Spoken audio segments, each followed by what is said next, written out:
Insurance isn't one size fits all. That's why customers have enjoyed Progressive's Name Your Price tool for years now. With the Name Your Price tool, you tell them what you want to pay, and they'll show you options that fit your budget. So whether you're picking out your first policy or just looking for something that works better for you and your family, they make it easy to see your options. Visit Progressive.com. Find a rate that works for you with the Name Your Price tool.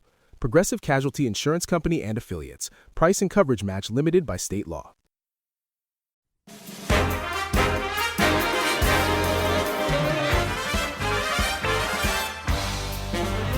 Hello, I'm Amber Davies and welcome to Call to Stage. This is the space where musical theatre takes centre stage. From unforgettable backstage stories with incredible special guests to insights from my life and my theatre journey. We're leaving it all on the mic every single week, so let's jump in. Hi guys, welcome back to Call to Stage with me, Amber Davies. Now, I have a Grammy Award nominee, two-time Olivier Award nominee, an Evening Standard nominee, and all the rest. It's the legend, Killian Donnelly. Thank you so much for that introduction. I won nothing. You didn't win anything, Didn't sorry. win a thing. Didn't win a But thing. it's about the nominee. Yeah, that it is about counts. the nominations. The nominations what matter. Yeah. But I can smell an Olivier all over you. How are you? I'm good, how are you? Yeah, good. Right. Killian and I have somebody in common. My sister. Yeah, Jade. Lovely Jade. Yeah, you've worked with her, haven't you? Les Misérables. And And- she's still on it. And I shall be joining her very, very soon. Yes. Very looking Yes, forward to you that will now. be. I'll be joining you as well. Yes, you will. Not on stage, just at the bar Yeah. in New York. Yes. Pints. Pints. Oh, Do you drink pints? No, you don't drink no, pints. I'm a vodka girl. Okay, cool. I just go hard. I'm Yeah. Welsh. Yeah. Yeah. Cool, So cool. are you just? Pints. You're just. And Yeah. how many could you get down? Oh, 4 before I start just talking shit. But yeah, pints. Pints. Good to know. Well, I'll have one waiting for you Happy days. at stage door. Have you got, before we get into everything, because oh my God, guys, we've got so much to talk about. Have you got any funny, quirky pre-show rituals? I get really nervous before I go on. Really nervous. Do you not get nervous? Well, I do, but like, you're you. Yes. If I don't get nervous, I'll give up. Oh, I like that. Because you have to love it so much that it catches your breath at times. And I do a breathing exercise, which I do with my son to help him sleep. So we lie in bed, me and my son, he's 6 years old, and we go, and let's smell the flowers and blow out the candles. And we do that about 6 times. So I can think back to when I'm Phantom behind the mirror and Christina's singing and I know it's coming up. I'm just there holding my position as Phantom and I'm going, insolent boy. And it just grounds you. And I need to do it. Otherwise, my heart is going. Really? Yeah. You know, when you are nervous, does it manifest in your body in any way? Sweaty hands. Yeah. Sweaty hands, or like, does it affect your voice in any way? Yes, it does. But I try and sing text rather than notes, is what I always tell students if I teach them. Sing the text rather than the notes. And so if your voice cracks or something like that, that is not a big deal at all. To you, you can think, oh, I'm the worst singer ever. You're not.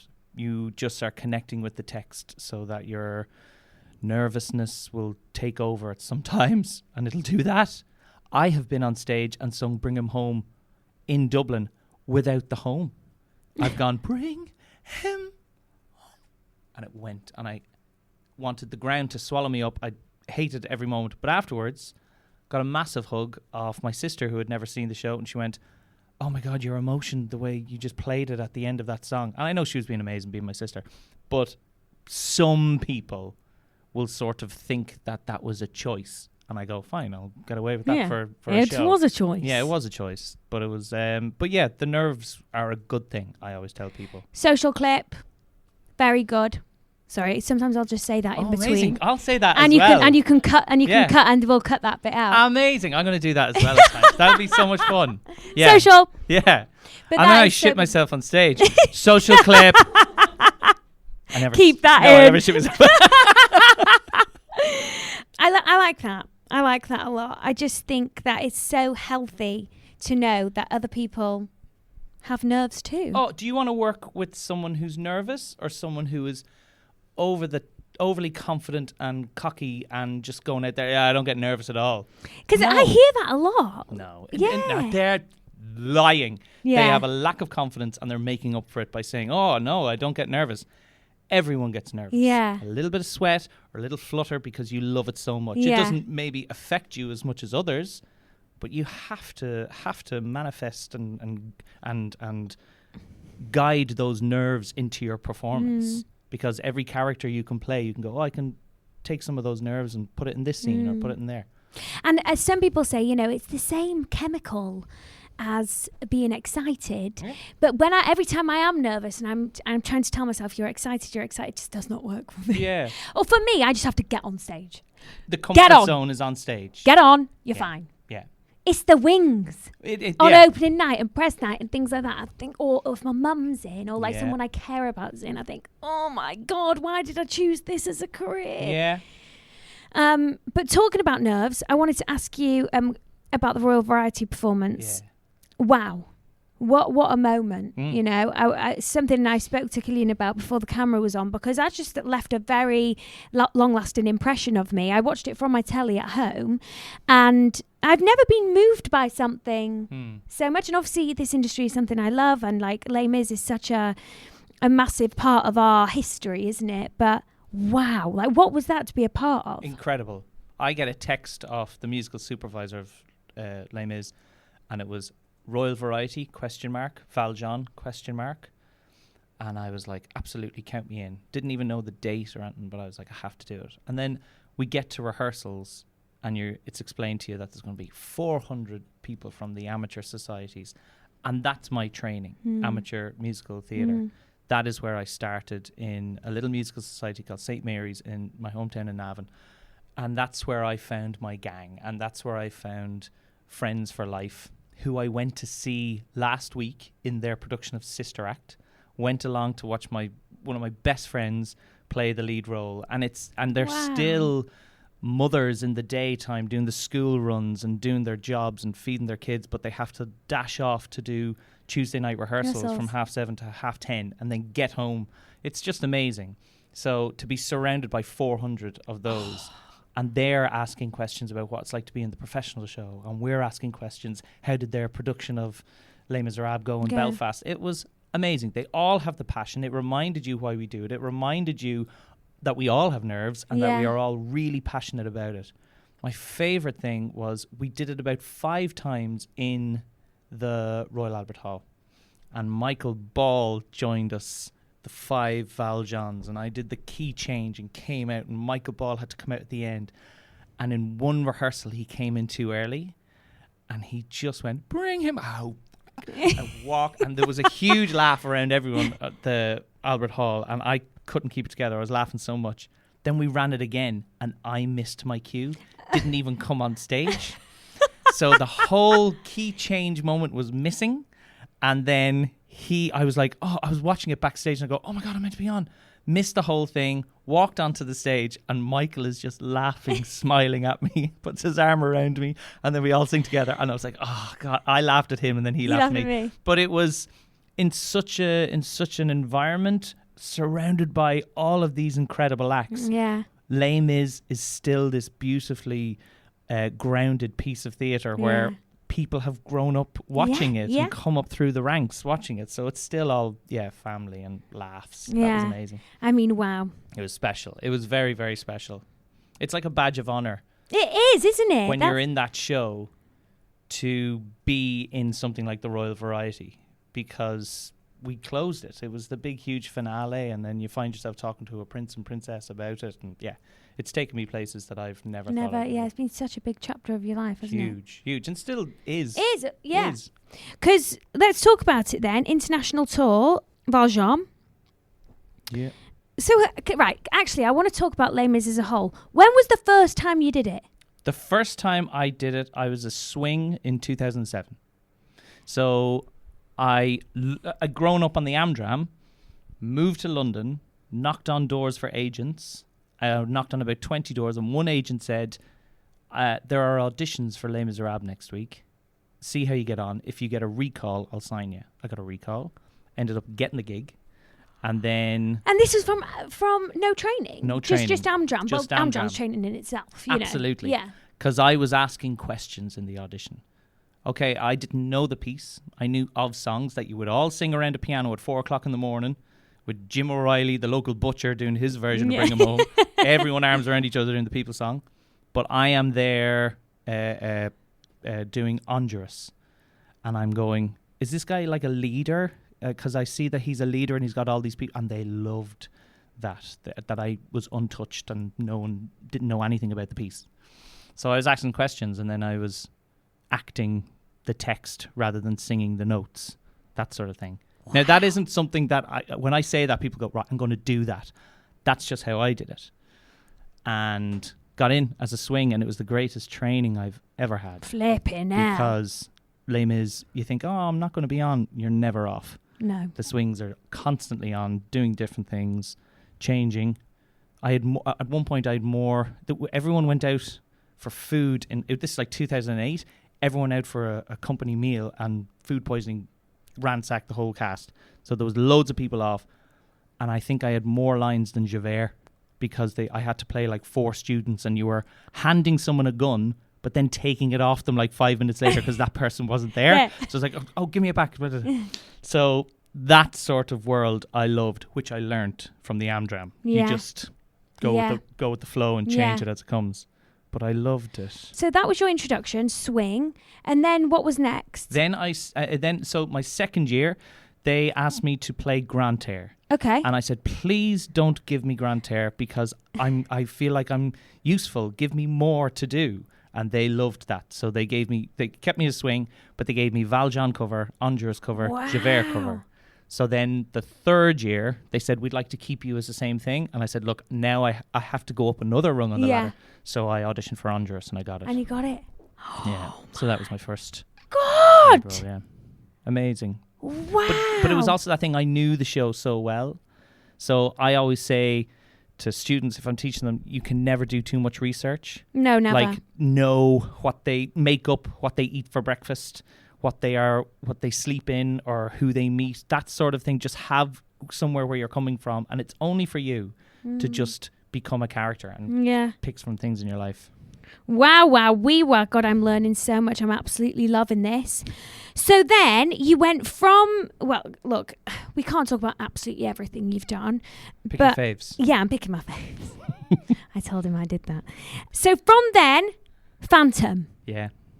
As Raoul. Yeah. Yeah. Did you audition for that? Yep. You did? You went straight in? Okay.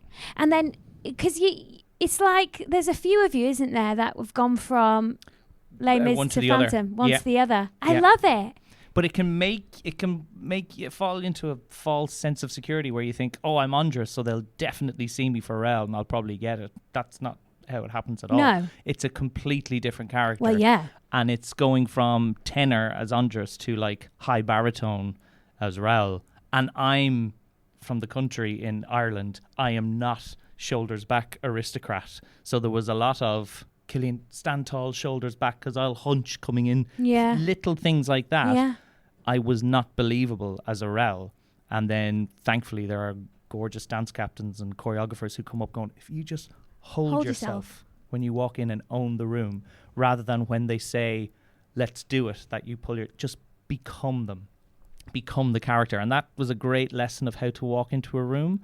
I did a show called Memphis when I was playing a character called Hughie Calhoun. I saw you. Did you?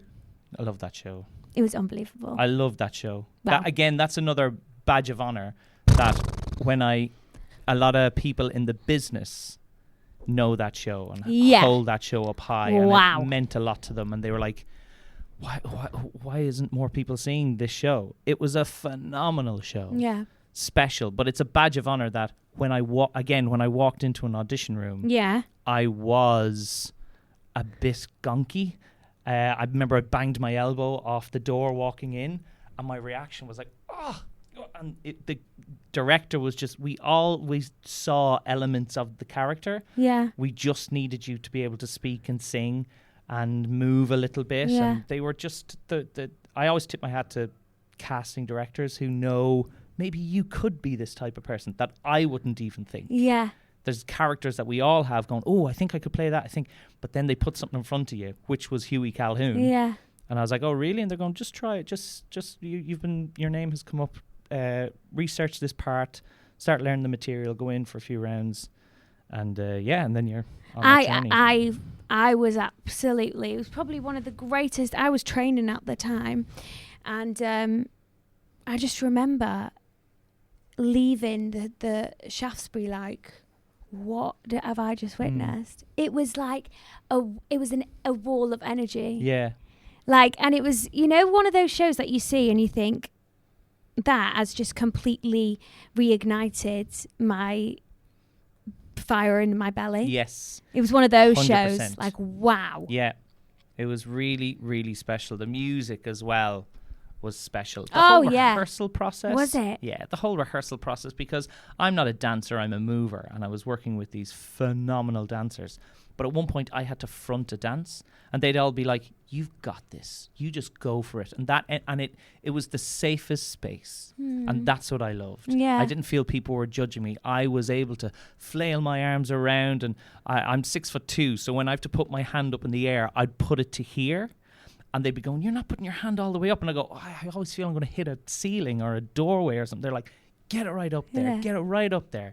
This sort of little things like that would give you the confidence. And before you know it, you're in front of 8 incredible dancers and you're just doing 2 moves, but you look like you're leading the whole thing. Yeah. It was amazing. Oh, I love that. Yeah. I love this.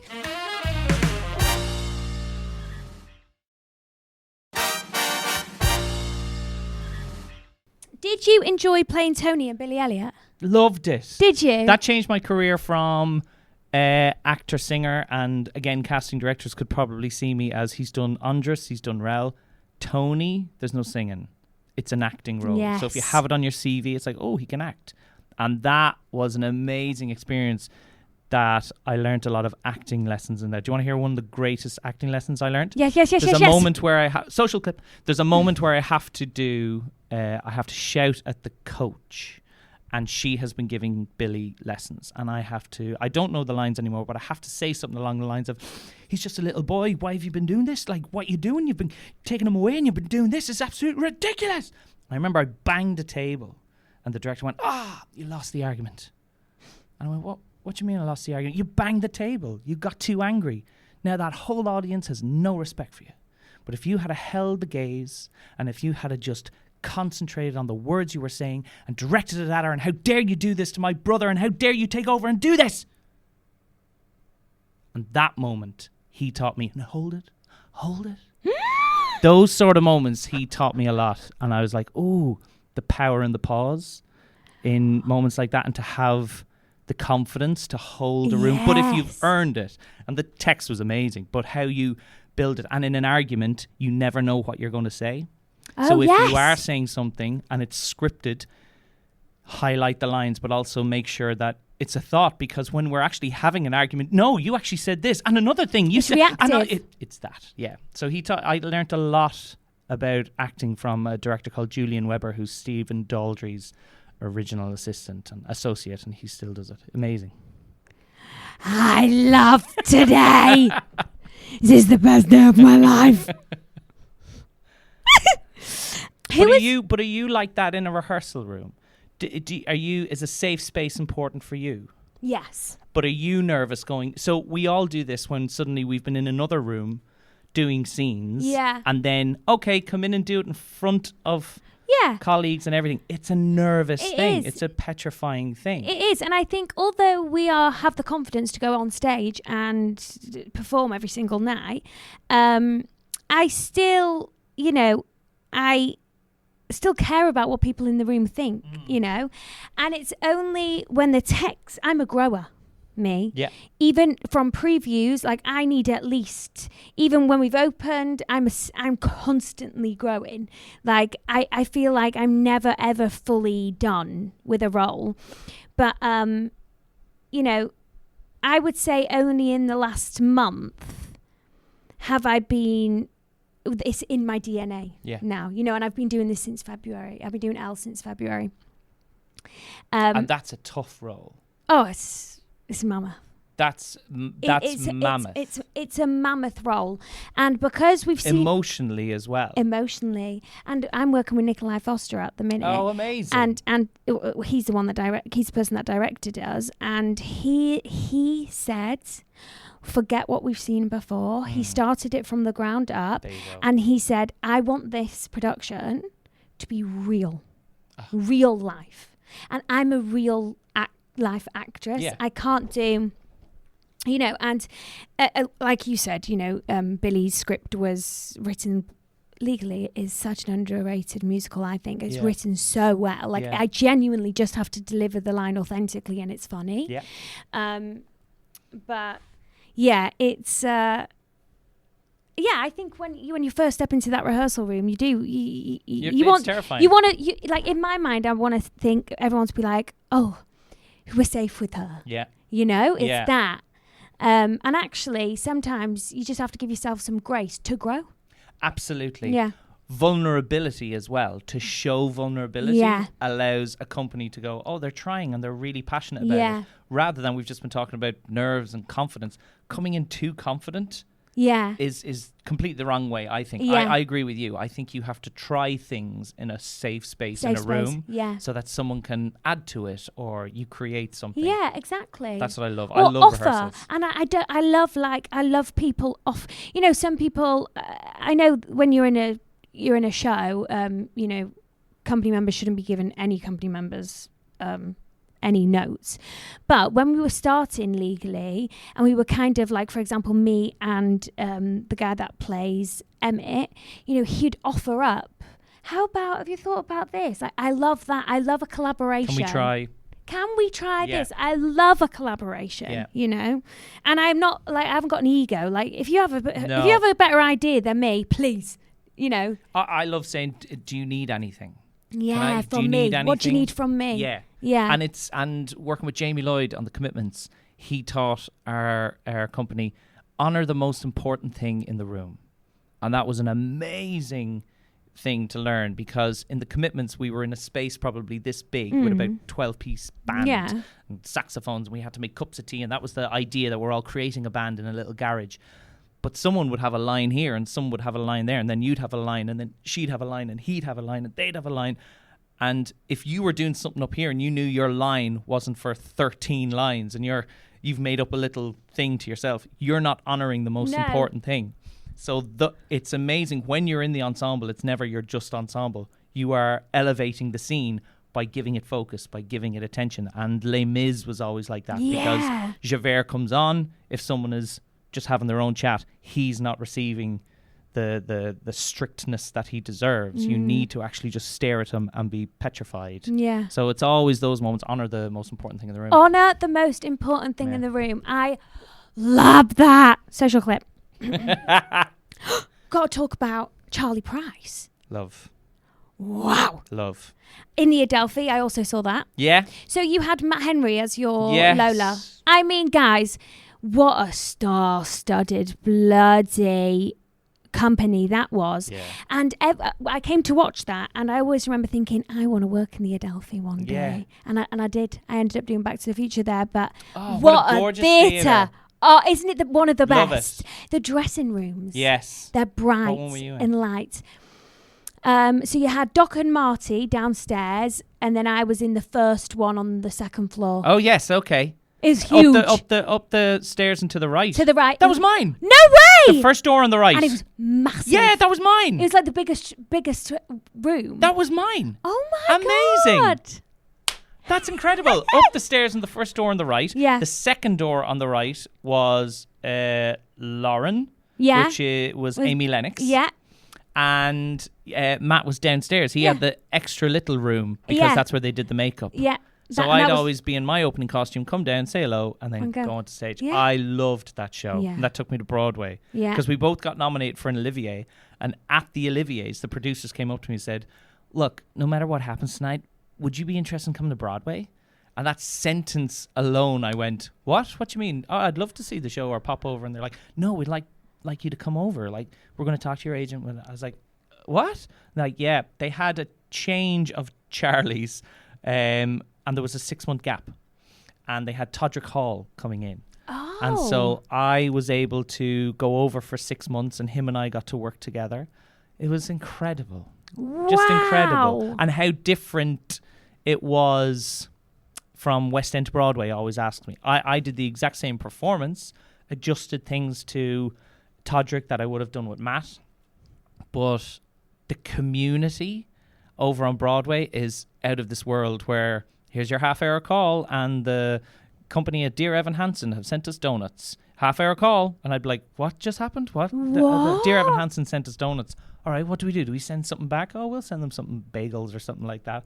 I was like, oh my God, this is amazing. If we had sent bagels to like Book of Mormon from Les Mis, we would have got a phone call. What's this? What's going on? Yeah. What's happening? Was there audiences worlds apart from West End to Broadway? Not worlds apart. They still reacted in the same places. You got entrance applause at times. But it was like when the lights went out. Yeah, which really threw me off, because I walked on, people started applauding. I was like, what? Hello? But it was at the start, the lights will go down, and it will they're cheering for a Broadway show, which is amazing. But I love the West End. If you get a standing ovation in the West End, you've earned it. Oh, and God. it's always that. It's like, wow, they show it. And I love that. Have you got one day in your career, like for example that moment in the Oliviers when they asked you to go out on Broadway, have you got one day that will stay in your mind forever? Like, I actually can't believe that I experienced that. Oh, I've a few. Yeah, I can imagine. I've a few, and I've probably, some of the ones I've mentioned have probably been things like that. So I'm like, right, I'll pick one that I've not. And it's probably, my agent calls me, and I'm in Billy Elliot, and he says, something is happening, but I can't tell you what it is. But you have to go to the American Embassy tomorrow, and a representative of Cameron McIntosh will meet you there. I went, okay, what is it? I can't tell you. I was like, oh, okay. The next day, I went to the American Embassy, and Killian Donnelly, yes. Hi, I'm Rob. I work at Cameron McIntosh. I was like, oh, how are you? And about 4 or 5 other guys, all actors like me. I was like, who we knew of each other. We were like, hey, what are we doing here? And he goes, can you just sign this? And your agents have all read it, but I need you to sign it. We signed it. You've just signed an NDA, okay? So I'm going to tell you something, and you can't talk to anybody about it. We're like, okay. I mean this. You can't tell, because this is going to happen next week, and your shows all know about it, and agents. Okay, you're going to LA, and you're going to be singing at the 85th Academy Awards, representing Les Misérables at the Oscars. So my reaction was something like that outside the American Embassy. It was unbelievable. And we're like, seriously, you all have to go in there now, and you've brought your passports, and you're going to do an interview for your visas, for your work visas. So you got to go in there now. And we're like, okay. And we went in, and they taught us the sentence we had to say. I am an actor, I am a singer, and I am performing at the 85th Academy. And we all did it.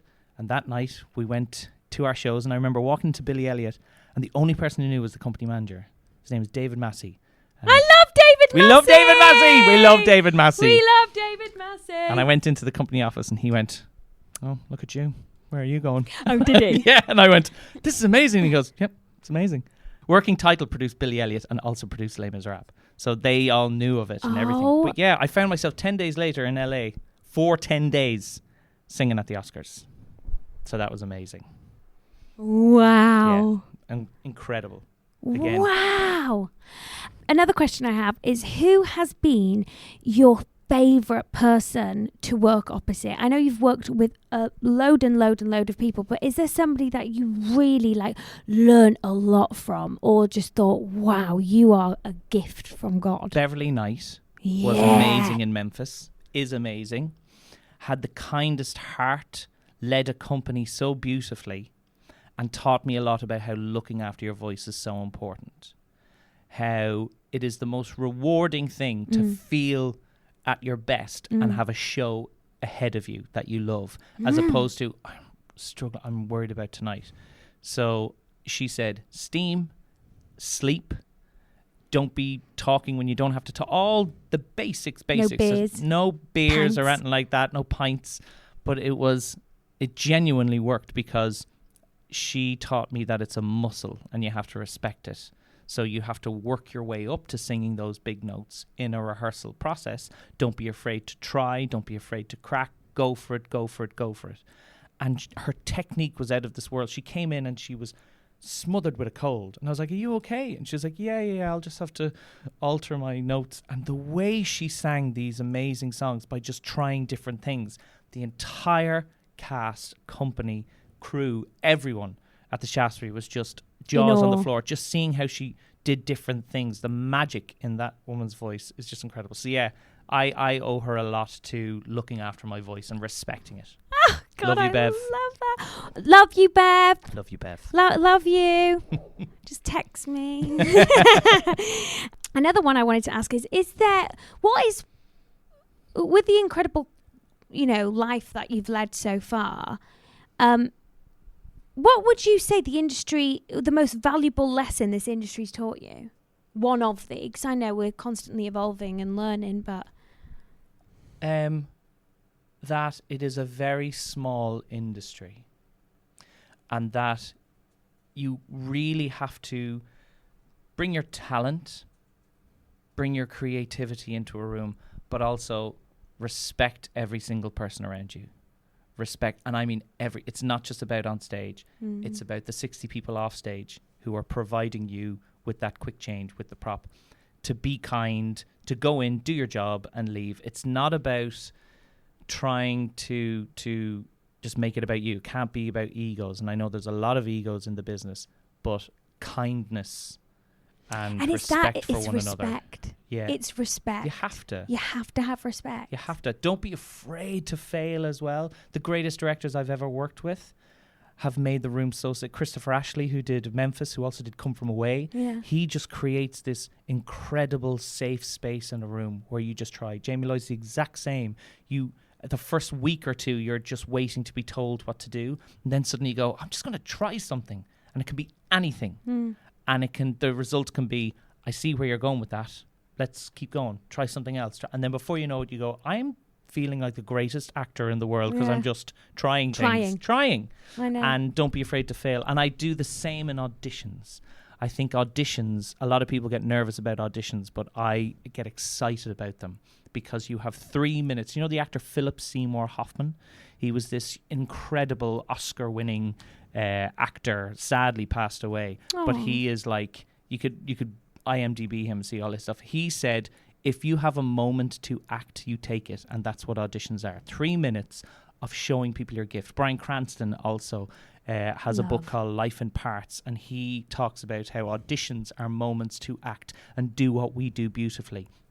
Amber gets an audition. She has to sing something from Legally Blonde, and she has to act out a monologue from Legally Blonde.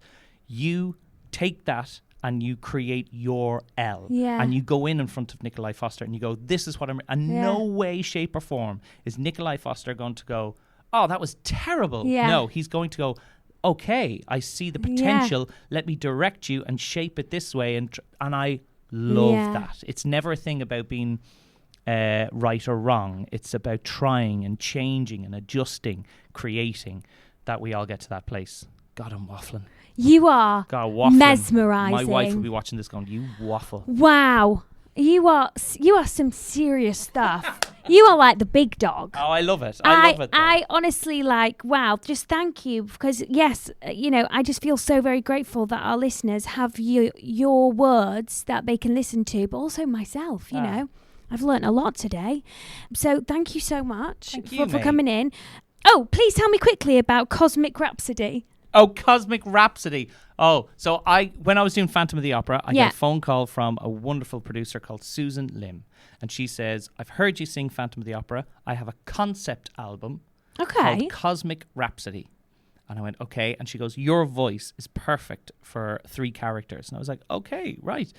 It's recording at Abbey Road. Oh. And I went, when do you need me? When can I start? So it's until I got there that I was being fed small parts of information about the story but it was released in February, and it is the most beautiful piece of art. And what they're trying to do is bring it onto the stage. So it has a full 100-piece orchestra, a full choir, and voices telling this concept album.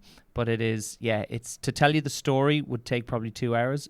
The best thing is to bang it on. Go and listen to Cosmic And where do we Rhapsody. listen to that? Wherever Spotify? you get your music, Spotify. All right. Okay. Perfect. Well, thank you so much. Thank you, mate. We are just going to do a quick fire round question, which is fun. Oh, amazing. So, Patreon listeners, I will be back in a second with Killian, and if not, I'll see you next week, guys. Bye.